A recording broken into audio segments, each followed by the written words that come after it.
Akshita Learning. So, today's topic that we are going to study is active and passive voice. Now, this is one topic from grammar जो कि हर exam point of view से बहुत ही ज़्यादा important माना गया है. सो हम active and passive voice को पढ़ेंगे एंड बिल्कुल बिगिनर लेवल से पढ़ेंगे कि what is active and passive voice, आप इसे कैसे आइडेंटिफाई करेंगे कि क्या एक्टिव वॉइस होता है और कौन सा पैसिव वॉइस में सेंटेंस होता है. सो ये सब हम बिगिनर लेवल से आज करने वाले हैं. So let's start. Okay, so first of all, what is voice? Voice refers to the form of a verb that shows whether the subject of a sentence performs the action, that is active voice, or is affected by it. So voice sentence का एक ऐसा part होता है, basically ये verb होता है. ये ऐसी एक verb की फॉर्म होती है जिससे हमें पता चलता है कि सेंटेंस में सब्जेक्ट ने कोई एक्शन को परफॉर्म किया है, यानी कि किसी सेंटेंस में सब्जेक्ट जो है वो एक्शन का डूअर है या फिर नहीं है. अगर नहीं है तो क्या subject verb main action of the verb से अफेक्ट हो रहा है या नहीं. तो ये हमें एक्टिव और पैसिव वॉइस से पता चलता है. जिस भी सेंटेंस में सब्जेक्ट जो है सेंटेंस का वो एक्शन परफॉर्म नहीं करता है, वो वर्ब को परफॉर्म नहीं करता है, उस वाले सेंटेंस को हम पैसिव वॉइस में मानते हैं.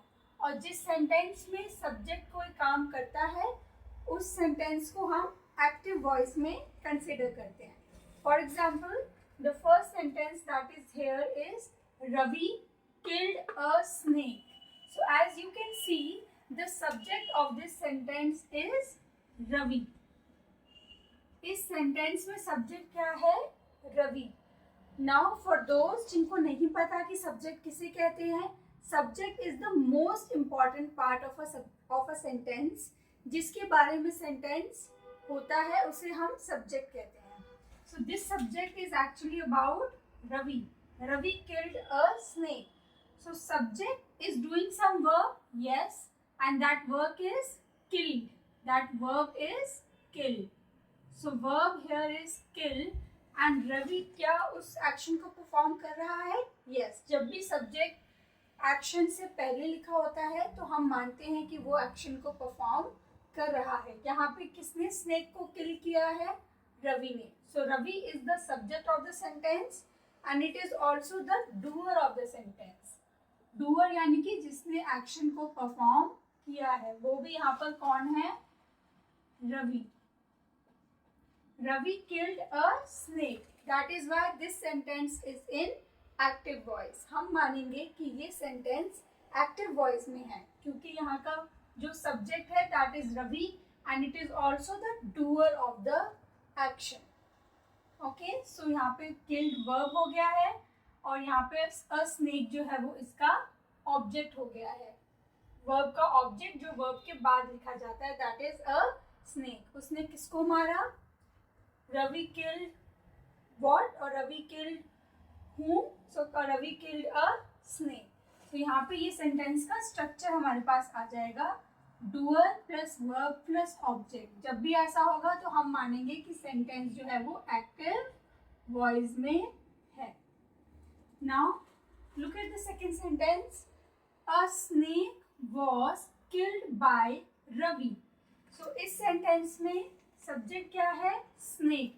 सब्जेक्ट क्या बन गया है? स्नेक. क्योंकि यहाँ पे एम्फेसिस जो है, जिस चीज पर हम एम्फेसाइज कर रहे हैं, जोर दे रहे हैं, वो बदल चुका है. अब यह रवि नहीं स्नेक है. So a snake was killed by Ravi. So इस सेंटेंस का सब्जेक्ट जो है वो स्नेक है. सो अ स्नेक क्या वो कोई एक्शन को परफॉर्म कर रहा है? वॉज किल्ड को देखने पर हमें यहाँ पर पता चलेगा कि स्नेक ने यहाँ पर किसी को किल नहीं किया है, वो तो खुद किल हो गया है. यानी कि एक्शन यानी कि वर्ब यानी कि क्रिया का प्रभाव उस पर पड़ रहा है. उसने कोई एक्शन नहीं किया बल्कि उसके ऊपर एक्शन या क्रिया का प्रभाव पड़ रहा है. तो यहाँ पर हम कहेंगे कि दिस सेंटेंस या the subject is in passive voice. So a snake was killed by Ravi. तो हम देखेंगे कि सेंटेंस का स्ट्रक्चर बदल जाता है। जो पहले सेंटेंस में ऑब्जेक्ट था वह अब सब्जेक्ट की जगह लिखा जाएगा, यानी कि सबसे पहले हम डूअर लिखते थे, सब्जेक्ट को लिखते थे, तो अब हम वहाँ पर सब्जेक्ट डूअर को ना लिखकर अब हम वहाँ पर ऑब्जेक्ट लिखेंगे, क्योंकि ऑब्जेक्ट ही पैसिव सेंटेंस का सब्जेक्ट होता है। और उसके बाद वर्ब और फिर बाय के साथ डूअर। एक्चुअली में स्नेक को किसने मारा था? रवि ने।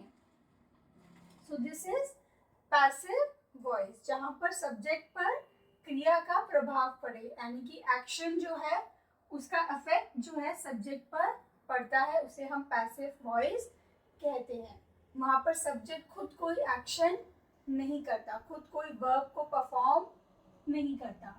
सो जब भी हमें, अब हम नेक्स्ट पॉइंट पर आते हैं, हमने एक्टिव एंड पैसिव को समझ लिया है कि एक्टिव में सब्जेक्ट इज द डूअर और पैसिव वॉइस में subject is not the doer, rather subject is affected by the action of the sentence.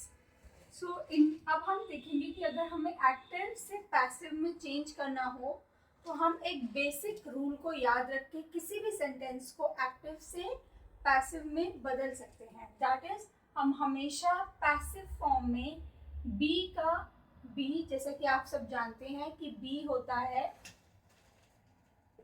Is, am, are present tense में, was and were past tense में, been और being perfect tense में और perfect continuous tense में। जैसे हम have के साथ यूज करते हैं वो बीन और बिना हैव वाला बीइंग। सो ये सारे फॉर्म्स जो हैं ये बी के फॉर्म्स होते हैं।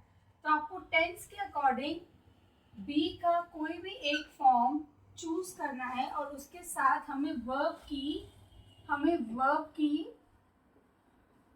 पास्ट पार्टिसिपल फॉर्म को यूज करना है। और ये यूज करते ही हम एक्टिव से किसी भी सेंटेंस को एक्टिव से पैसिव में चेंज कर सकते हैं। For example, Mohan plays cricket.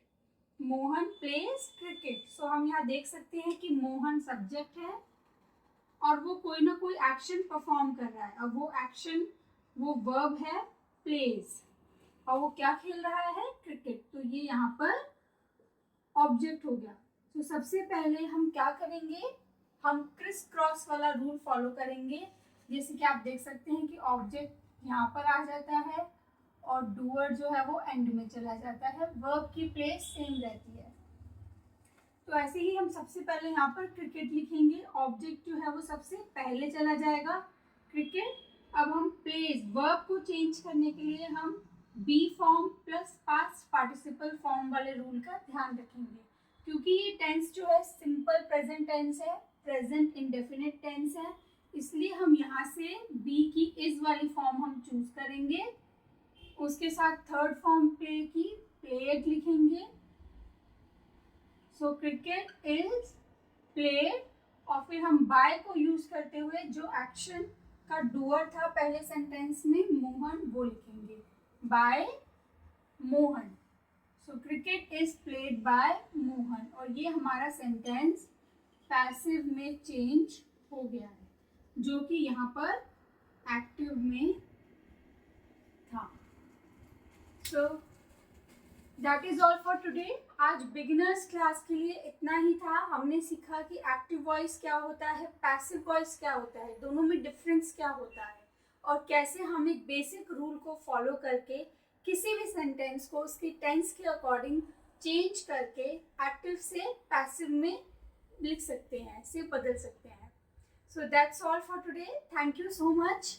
Do like, share and subscribe to my channel Abhashita Learning for more such concept understanding classes and conceptual based classes. Thank you.